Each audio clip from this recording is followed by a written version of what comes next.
ya kan? Iya, benar Aturannya itu beda antara laki-laki dan perempuan. Dan perbedaan itu tidak menjadikan bukti bahwasanya wanita itu lemah, tidak. Akan tetapi dengan perbedaan itu justru Islam telah mengatur sehingga wanita terlihat sangat mulia. Begitu. Gitu. Lalu tadi kan mungkin di dalam fikih kewanitaan itu dibahas juga mengenai tentang Harus ditutup seperti ini karena dagu adalah ini, dan kita mengingat makalah bahwa menyempurnakan perkara wajib adalah wajib, hukum.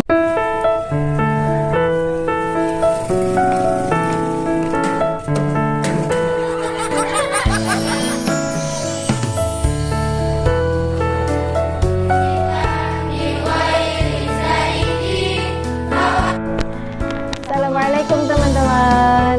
Balik lagi Bareng kita berdua setelah sekian lama kita ya ketemu nggak- ya, iya. ya ketemu. Kali ini kita punya surprise setelah sekian lama nggak ketemu kelihatan. ya. Mm-mm. Ini kita Kita punya surprise buat punya narasumber yang tentunya berbeda dari kemarin-kemarin ya. kira-kira siapa nih? Kenalan dulu ya sama narasumbernya. Kita sapa dulu sebelumnya. Assalamualaikum. Waalaikumsalam. Selamat sore Bu. Selamat sore. Bagaimana kabarnya hari ini? Alhamdulillah senang sekali dan merasa sangat tersanjung diundang kemari, diajak kemari untuk sharing bersama dengan mbak-mbak yang cantik tentunya Masya di Allah, madrasah terima kita kasih. tercinta ini.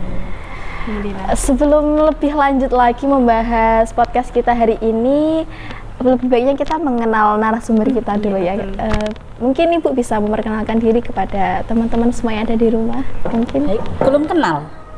gimana ya? Kalau kita Belum cukup kenal sih sebenarnya, cuma sekilas. Baik, perkenalkan nama saya Lu'lu' Khairul Faizah, biasanya dipanggil Ilu. Saya kebetulan mengajar di MI Darul Huda Mlagen, dan kalau sore saya mengajar juga di Madrasah Diniyah Darul Huda Mlagen. Gitu. Sudah cukup? Ya, belum Bu. Kayaknya belum sih ya. Iya.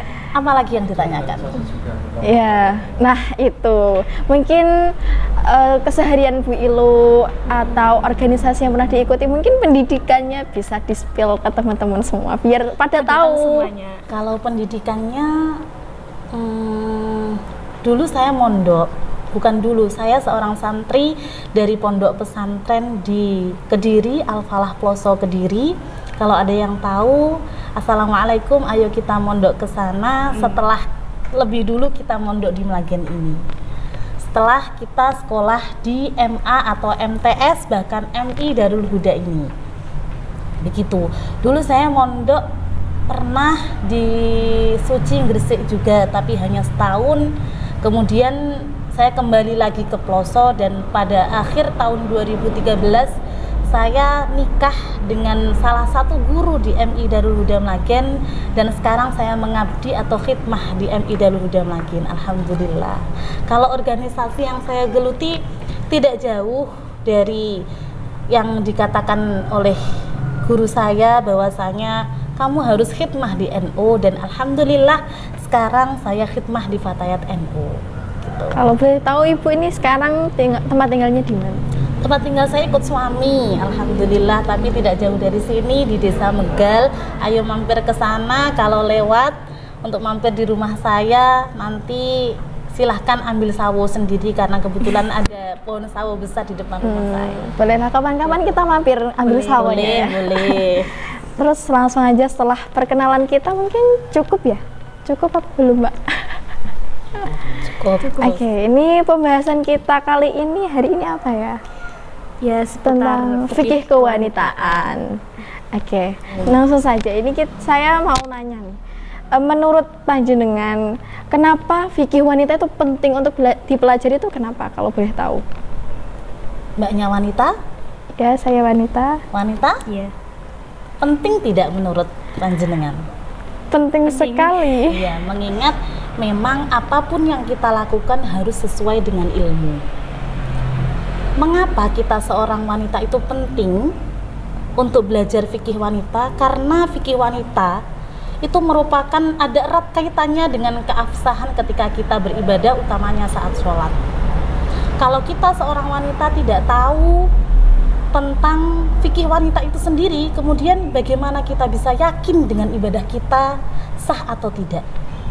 Kemudian kita sebagai wanita tidak bisa merasa cukup jika ilmu tentang kefikihan itu hanya dimiliki oleh suami kita atau dari orang lain saja. Contohnya sekarang kan banyak sekali keluarga pesantren, ya kan, itu pasti sudah tahu, kemudian kita santai-santai karena ayah saya tahu, karena ibu saya tahu, saudara kita tahu, kemudian kita santai-santai tidak belajar, nanti kalau ada masalah tanya. Tidak cukup seperti itu.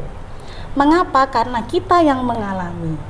Fikih wanita itu banyak cakupannya. Kalau kita tidak belajar sendiri, kita akan kelimpangan dalam ibadah.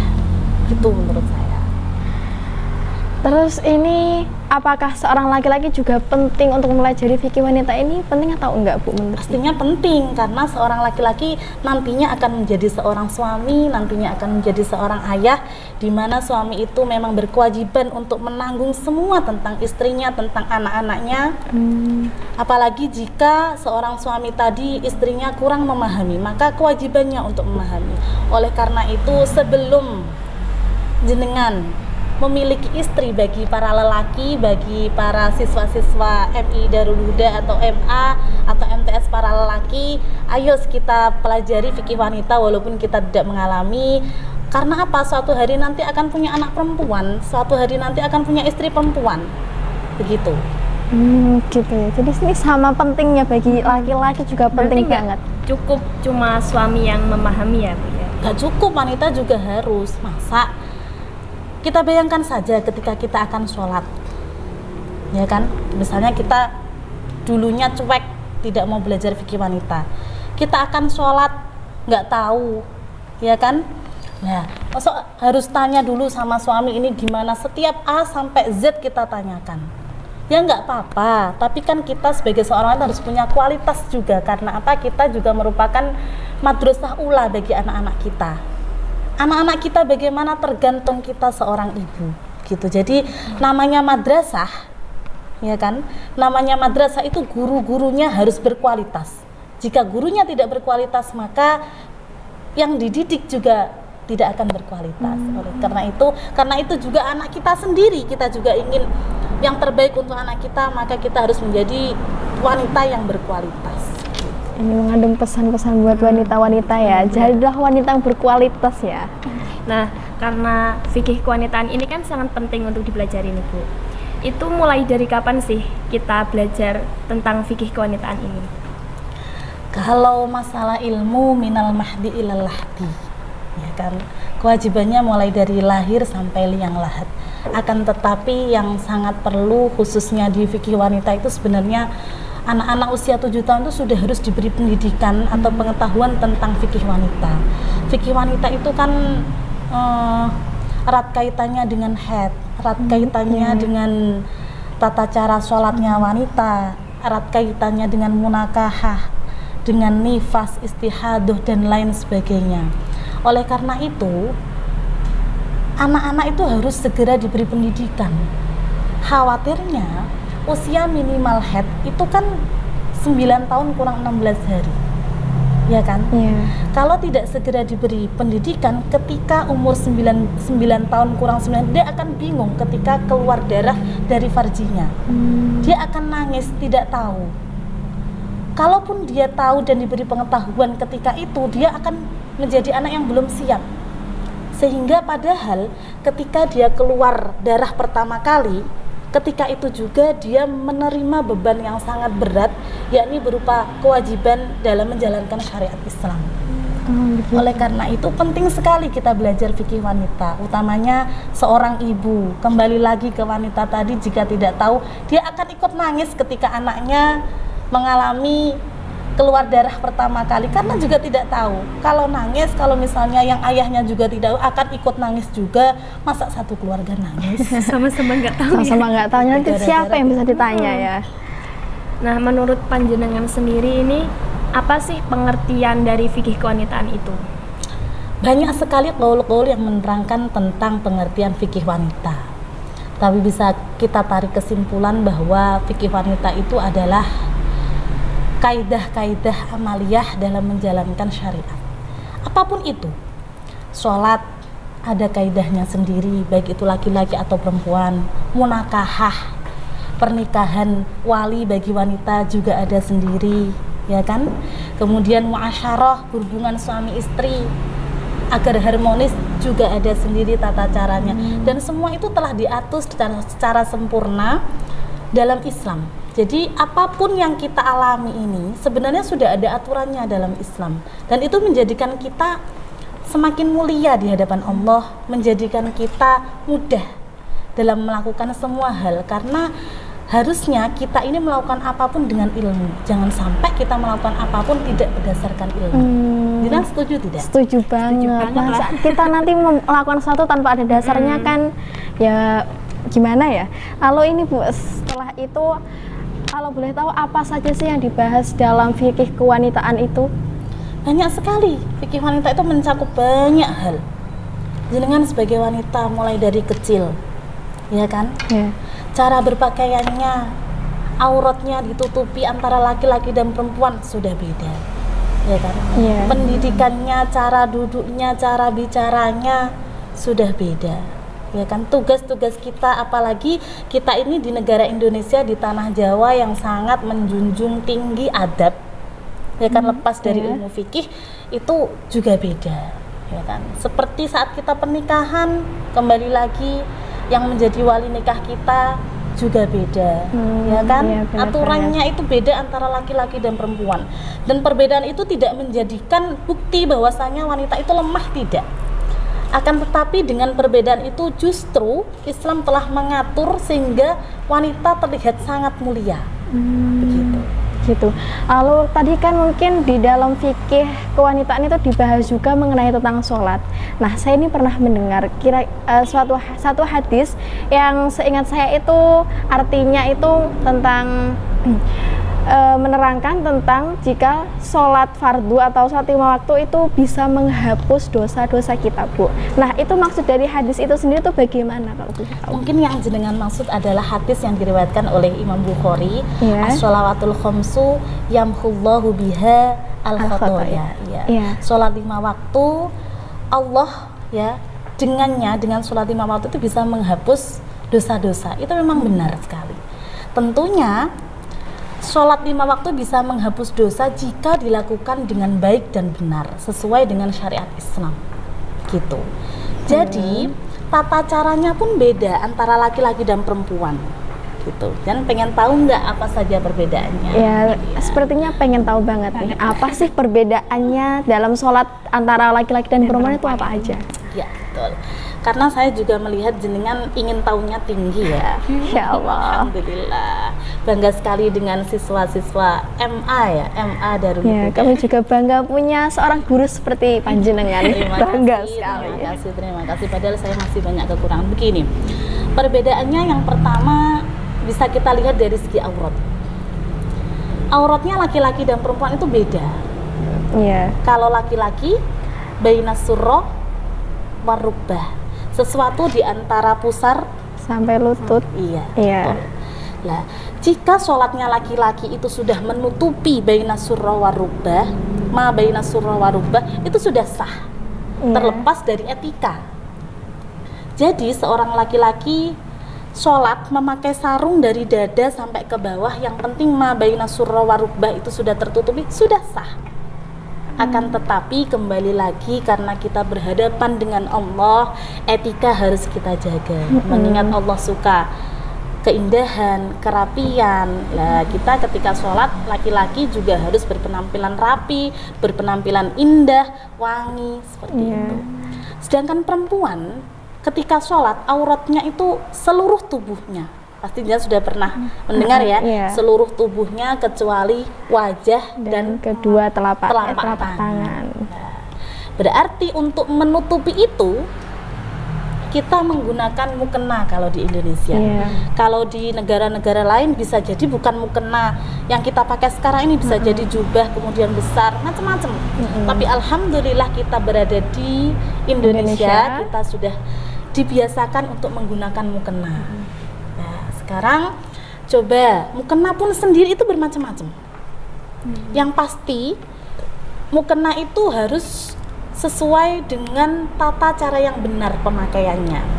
Auratnya tidak boleh terlihat baik dari sisi atas, sisi bawah, kanan atau kiri.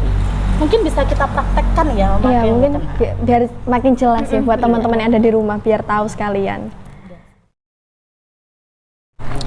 Baik sobat sharing, kita akan mempraktekkan bagaimana cara menutup auratnya perempuan saat sholat, yakni dengan mengenakan mukena secara benar. Pertama, auratnya wanita adalah semua bagian tubuh, semua tubuh kecuali wajah dan kedua telapak tangan. Kemudian batas wajah itu mana? Batas wajah adalah mulai dari tumbuhnya rambut sampai dagu. Dagu adalah tulang ini. Kemudian jika dari arah samping, mulai dari telinga satu ke telinga yang lain. Akan tetapi kita mengenal maqalah bahwasanya menyempurnakan wajib adalah kewajiban. Menyempurnakan perkara wajib adalah wajib. Oleh karena itu tidak kita seperti ini, tidak, akan tetapi kita tutup melebihi sedikit. Akan tetapi nutupnya tidak boleh seperti ini karena ini untuk sujud. Kemudian perlu diperhatikan rambut-rambut bayi atau rambut-rambut kecil di sini harus segera ditutupi, gitu. Karena itu auratnya wanita. Sedangkan ini dagu tidak boleh seperti ini. Harus ditutup seperti ini. Karena dagu adalah ini dan kita mengingat maqalah bahwa menyempurnakan perkara wajib adalah wajib, hukumnya maka kita kedepankan seperti ini. Ingat, biasanya kita sudah merasa tertutupi, akan tetapi ternyata ada 1, 2, 3 rambut yang keluar. Sebelum kita melaksanakan sholat, kita harus benar-benar mengecek dengan cara seperti ini, menekan dari atas gini. Itu akan terasa ada rambut atau tidak, gitu. Kemudian ini tangan. Yang tidak boleh, yang boleh untuk tidak ditutupi adalah telapak tangan. Telapak tangan batasnya adalah ini batasnya.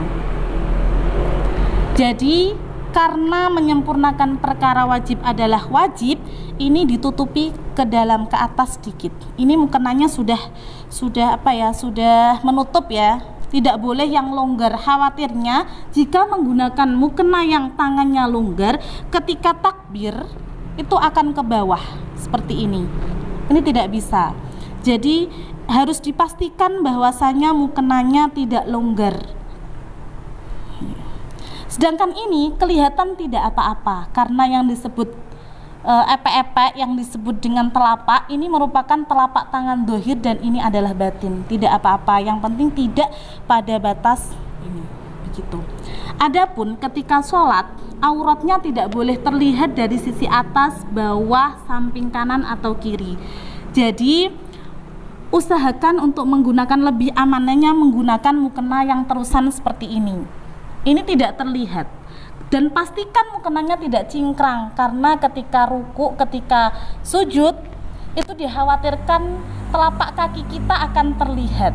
Begitu. Jadi pastikan pertama tentang mukenanya. Jika beli silahkan dicek lagi, jika kurang apa silahkan dijahit untuk menghati-hati ibadah kita. Begitu. Adapun model mukena itu sekarang banyak sekali. Ada mukena yang potongan. Iya. Silahkan, asalkan bisa memastikan bahwasanya aurat tidak akan tampak dari sisi manapun, atas, bawah, kanan, kiri.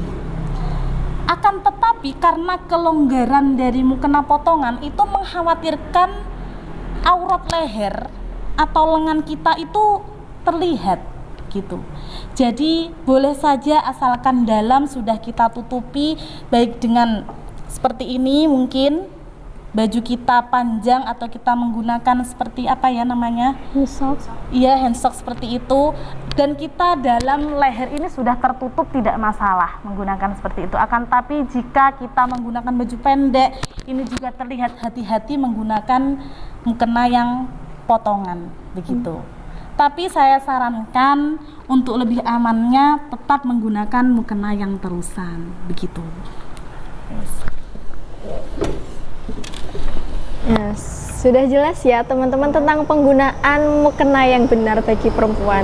Nah, tadi kan udah dijelasin kalau memakai mukena terusan, mukena terusan, mukena potongan. Tadi kan mungkin jenengan menjelaskan bahwasanya itu tidak boleh terlihat dari samping, kanan, kiri ataupun bawah kan.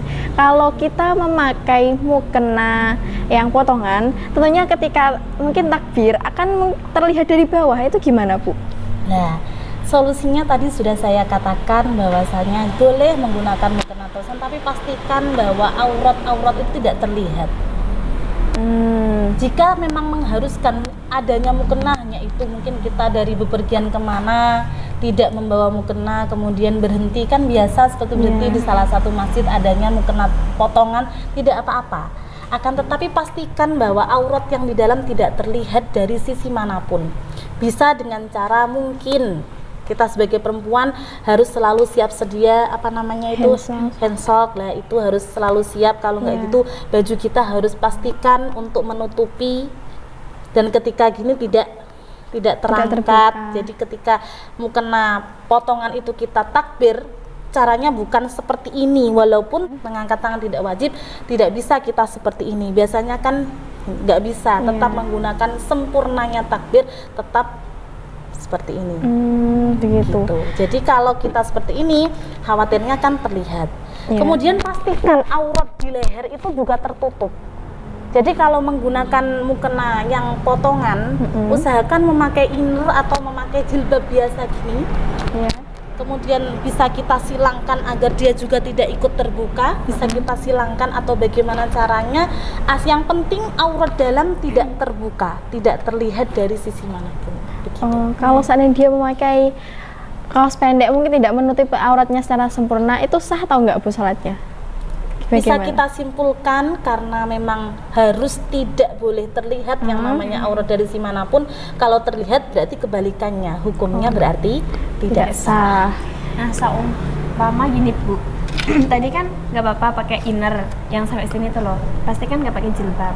Nah, mukena potongannya itu yang tipis, yang semerawang gitu. Masih terlihat. Dari belakang masih kelihatan rambut, tapi nggak kelihatan warna rambutnya apa, tapi kelihatan rambutnya. Itu hukumnya mukena itu gimana? Ya, begini. Bagus sekali pertanyaannya. Jadi walaupun nanti auratnya sudah tertutup semua, bahan dari mukena itu harus kita perhatikan. Jangan hanya mukena itu indah, kemudian kita membeli dan memakainya untuk sholat, tapi mukenanya nerawang, begitu, sehingga mengkhawatirkan warna kulit itu terlihat. Gitu.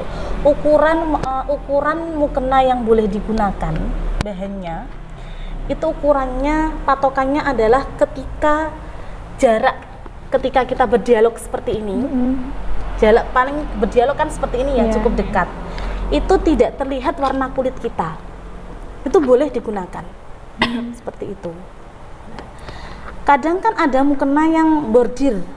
Bordir kemudian karena itu bekas bordir ada lubang kecil-kecil. Ya kan? Nah, itu bagaimana? Asalkan ketika kita dalam majelis ini berdialog, jarak dalam dialog ini kok tidak terlihat warna kulitnya, itu tidak masalah. Tapi kalau terlihat warna kulitnya, nah itu yang masalah. Berarti mukena itu kita lipat kembali, jangan kasihkan orang, disimpan saja. Gitu. Tapi ya, kalau masalah rambut tadi ya, rambut pakai bahan apapun, bahan yang tebal, tipis atau apapun. Kalau terkadang wanita itu kan diikat rambutnya, kemudian ini masih ada seperti rambut ke atas gitu ya. Nah, itu pasti berarti aurat kita terlihat. Oh, gitu. Ya kan? Karena rambut kan termasuk aurat ya. Nah, terlihat. Kalau aurat itu terlihat, secara otomatis sholat kita tidak sah. Ya, oleh karenanya biasanya ini banyak sekali terjadi perdebatan, bahkan ada beberapa ulama yang menyarankan untuk tidak mengikat rambut ketika sholat. Akan tetapi saya membayangkan diri saya sendiri, jika saya tidak mengikat rambut, akhirnya saya gerah, sholatnya tidak tenang. Nggak fokus karena kepanasan. Kemudian solusinya apa? Mudah sekali, kita menggunakan inner saja. Inner yang tebal. Kita pastikan rambut itu tidak akan naik ke atas. Bahasa Jawanya itu nyenrocos. Ya. Iya. Di sini. Lah, kita pastikan. Oleh karena itu sebelum sholat kita harus memastikan apakah ini sudah tertutup wajah saya, ini sudah rambut-rambut bawah jangan sampai cingkrang, itu harus kita pastikan semuanya. Oleh Iya. karena itu ada kesunahan untuk tidak terburu-buru dalam sholat gitu. Jadi kita harus benar-benar siap ketika sholat. Nah, tadi kan terkait rambut yang masih menempel pada tubuh kita ya Bu. Kan kadang itu di mukena ada apa ya? Rambutnya sudah rontok di dalam mukena, kan di luar mukena itu termasuk aurat apa sudah dianggap tidak aurat karena sudah terlepas, kalau boleh tahu? Bagus sekali, itu memang sering ditanyakan ya. Iya. Kan itu rambut dari kita sendiri. Ya kan? Kalau suatu rambut sudah terlepas dari kita, itu namanya bukan bagian dari kita. Begitu. Oke. Seperti halnya ketika haid. Iya. Rambut yang terlepas ketika kita bersuci juga tidak harus disucikan, karena yang wajib dibasuh atau disucikan ketika mandi itu adalah yang masih menempel pada tubuh kita gitu. Sebagaimana rambut ketika sholat, kan banyak sekali kadang mbak-mbak itu rambutnya rontok, termasuk saya sendiri itu sering kali rontok. Nah itu tidak masalah karena sudah terlepas dari kita. Yang gitu. jadi masalah kadang kalau rambutnya panjang, ya kan, rambutnya panjang keluar. Nah itu yang jadi masalah. Jadi udah jelas ya tentang antara rambut rontok sama rambut yang masih menempel ini udah jelas. Terus kira-kira apa lagi nih yang bisa teman-teman tanyakan?